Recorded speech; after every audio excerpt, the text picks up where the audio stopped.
Coucou tout le monde et bienvenue chez Miss Gaëla. Si t'es nouveau ou nouvelle, bienvenue dans la team. Donc bienvenue. Aujourd'hui on va parler d'un sujet très important. On va parler de la coiffure. Quelle valeur accordons-nous à ce métier, à ce beau métier quand nous allons dans nos salons de coiffure? Et vous coiffeuses, vous coiffeurs, quelle valeur accordez-vous à ce beau métier que vous faites? C'est de ça que nous allons parler. Voilà. Donc si ce sujet te parle, n'hésite pas à donner ton avis, à partager ton avis en commentaire. Donc, moi, je vais vous donner mon avis et vous êtes libre de partager le vôtre. Voilà. Donc, en fait, la coiffure fait partie, c'est l'une de mes passions. En fait, j'ai voulu faire de ça mon métier à un certain moment de ma vie.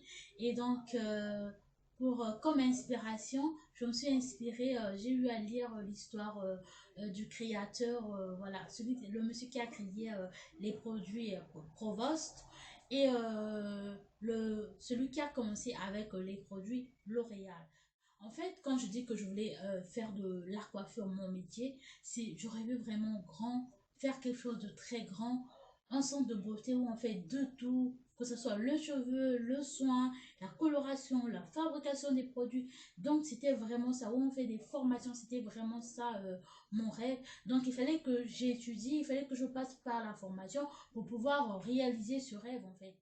En fait, tu peux travailler avec un bac+2, un CAP, mais il est recommandé d'avoir un diplôme. En fait, on donne ça quand tu es en troisième année. Donc ça, c'est dans des grandes écoles. Après, c'est aussi possible de passer par la voie continue, par la formation professionnelle continue, si vous n'avez pas un niveau bac, en fait. Donc, c'est un peu ça. Et pour des personnes qui ont eu à faire le lycée professionnel, c'est plus facile pour eux d'intégrer les écoles, en fait, par rapport à quelqu'un qui a fait le lycée général parce qu'il y a des matières que tu n'as pas eu à faire. Et donc, je m'étais renseignée et il y a deux types de formations qui vous sont proposées. Il y a la formation en présentiel et la formation en ligne. Et pour des raisons personnelles, j'ai basculé vers une autre formation. Mais sinon, c'est vraiment, si vous voulez vraiment briller, je veux dire, si vous voulez vraiment briller dans ce domaine, il faut passer par la formation et il faut bien choisir son école. En France, c'est différent parce que les formations coûtent un peu moins par rapport à l'Italie.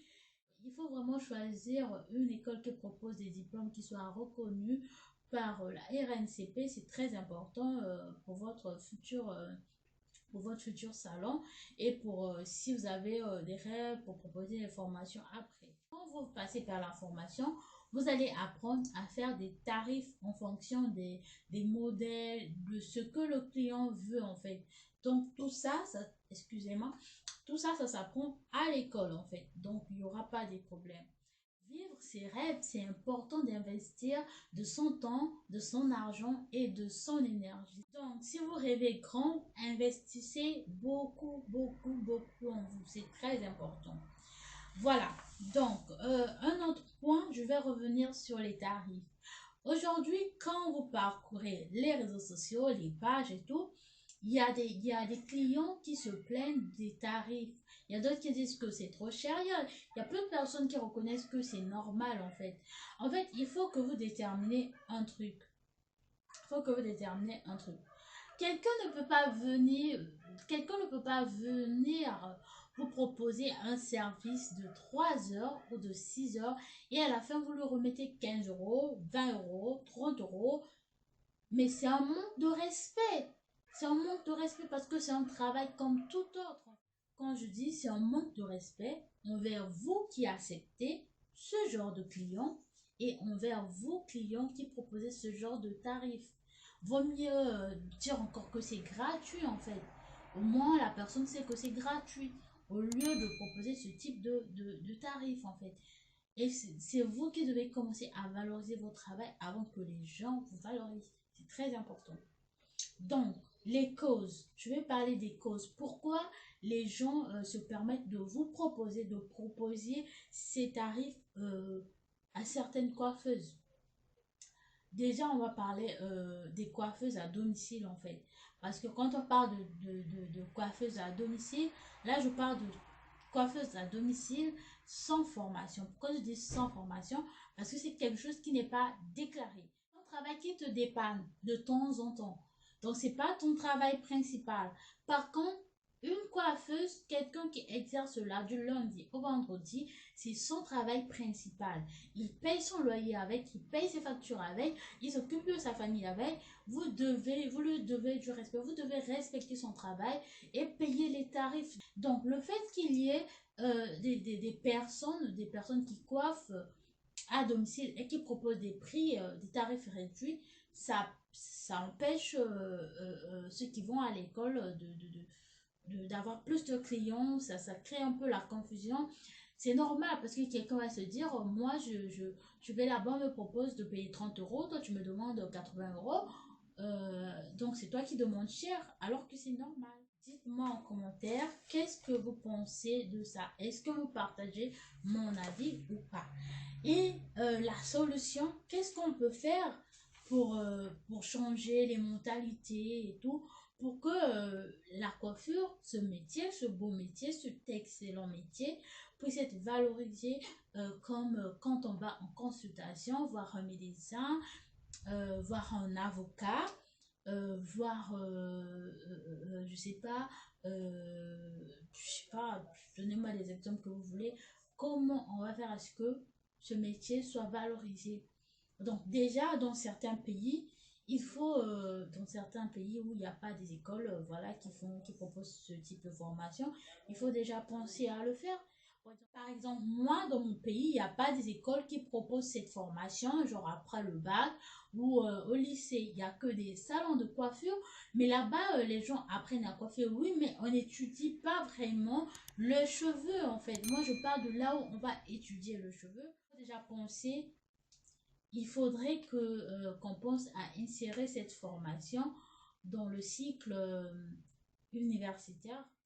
D'ailleurs, pour certains pays aussi, on doit exiger, comme on fait ici, pour ouvrir un salon de beauté, il faudrait avoir un diplôme. Ça serait obligé.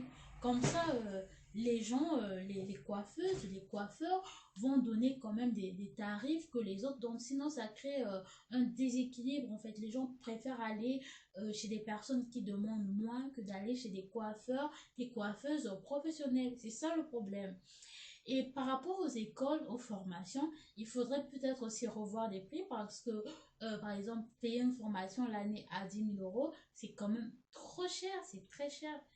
Voilà. Donc, revoir les prix des formations pour permettre aux gens, genre qui souhaitent faire la coiffure, étudier la coiffure, de pouvoir réaliser leurs rêves. Pour certains pays aussi, il faudrait peut-être offrir des bourses d'études sous certaines conditions aux élèves, aux étudiants. Voilà.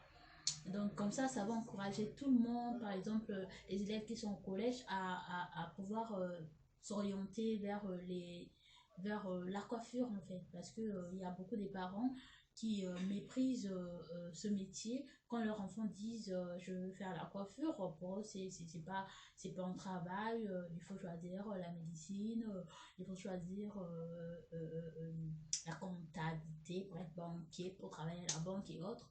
Donc, on néglige un peu la coiffure. Alors là, on va parler des tarifs. Parce que vous plaignez qu'il y a des coiffeuses qui abusent avec des prix. Écoutez, les amis, tous les hôtels ne demandent pas le même prix. Et pourtant, quand vous avez envie d'aller à Dubaï, vous payez le prix. Donc, un salon qui se trouve à Château-Rouge n'aura pas les mêmes tarifs qu'un salon qui se trouve au centre-ville, aux Champs-Élysées. C'est pas le même prix. Parce que là-bas, quand tu pars, par contre, on te sert le café. L'accueil, déjà, tu payes pour l'accueil. Donc, il faut voir tous les détails. Chaque détail compte. Chaque détail compte. Ok? Donc, la façon qu'on te reçoit, le local, voilà, comment on touche même tes cheveux, tu vois. La personne met les gants, tout ça, on paye. Donc, chacun est libre de mettre son talent en valeur et de vendre ça comme il veut. Si d'autres ne valorisent pas leur talent et donc les mettent plus en valeur, où est le problème? Où est le problème? Donc, allez, choisissez des salons en fonction de votre poche sans vous plaindre. Ok, sans comparer des coiffeurs, sans vous plaindre et sans comparer les coiffeurs. Ok, voilà. Donc, c'est ça que j'allais vous dire. Après, il y a des gens, c'est vrai, des gens qui abusent. Si t'es pas professionnel et que tu t'es pas déclaré, t'as pas des taxes à payer, pourquoi tu taxes si cher? Voilà. Si t'as des taxes à payer, on comprend, tu vois. Donc, c'était ça. Donnez-moi votre avis en commentaire. Donc, pour terminer, voilà, tout ce que je peux vous dire, c'est que c'est un excellent métier. Donc, chaque métier qu'on fait, chaque travail est bien et excellent. Ça dépend de nos yeux, tu vois. Donc, tu peux faire le plus beau métier du monde et te sentir triste et envier les autres. Donc, il faut te contenter de ce que tu as. Il faut t'épanouir dans ce que tu as et il faut savoir te vendre. Il faut savoir mettre tes services en valeur, te mettre en valeur et te vendre. C'est ça en fait que je peux dire à la fin. Et je répète que la formation est très importante. Et surtout pour des personnes qui sont dans des pays qui leur permettent de se former, formons-nous pour mieux nous vendre. N'hésitez pas à partager, à liker et à vous abonner.